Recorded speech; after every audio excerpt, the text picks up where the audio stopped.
The Galaxy S26 Ultra is just weeks away from its official launch, and at this point, the leaks have revealed almost everything.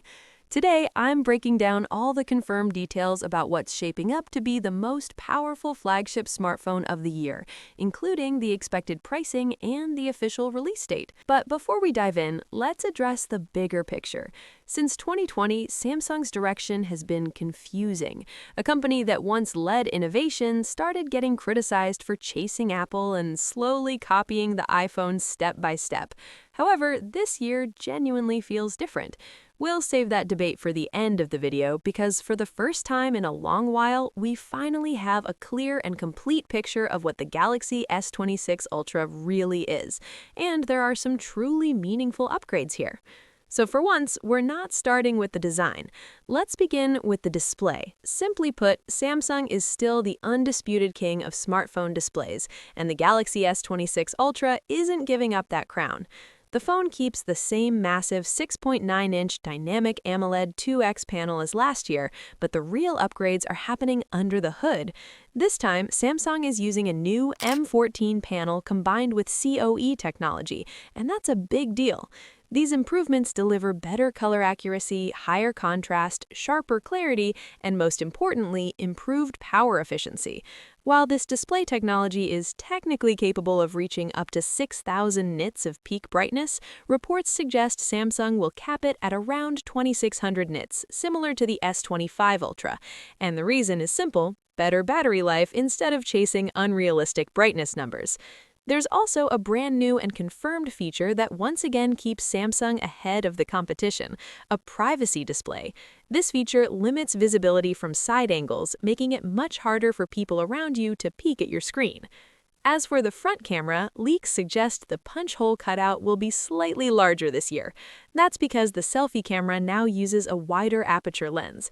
The sensor itself remains the same 12-megapixel camera we saw on the S25 Ultra, but the field of view has been expanded to 85 degrees, which means better group selfies and wider shots. Now let's talk about the cameras on the back, where the changes are more noticeable. The Galaxy S26 Ultra keeps Samsung's familiar quad-camera layout, but this year brings aperture adjustments to both the main camera and the 5x periscope zoom lens.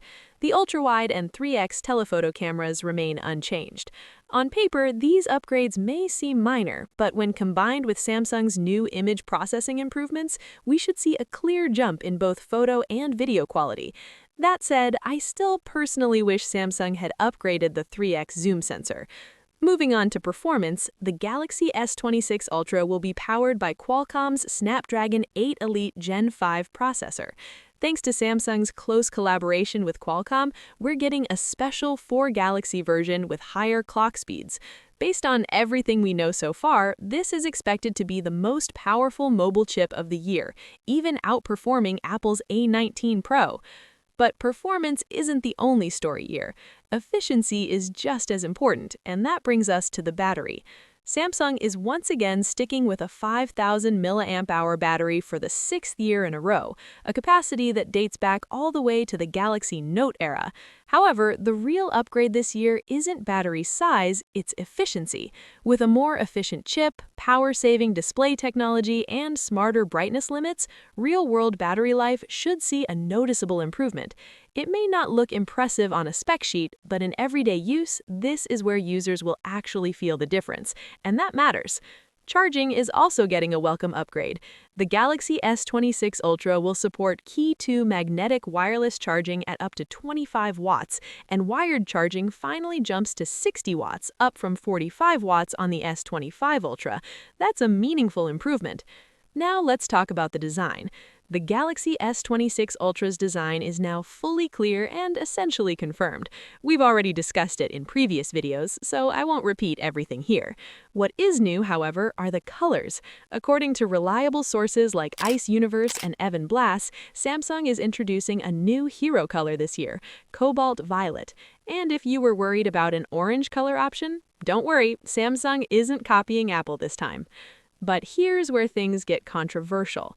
There are rumors suggesting Samsung might switch back to aluminum instead of titanium, similar to what Apple did with the iPhone 17 Pro. For Apple, that decision made sense due to the phone's bulky unibody design, but for Samsung, this move would make far less sense.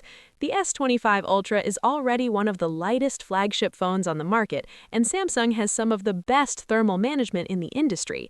If Samsung actually drops titanium, it would feel like a step backward, prioritizing cost-cutting over premium build quality.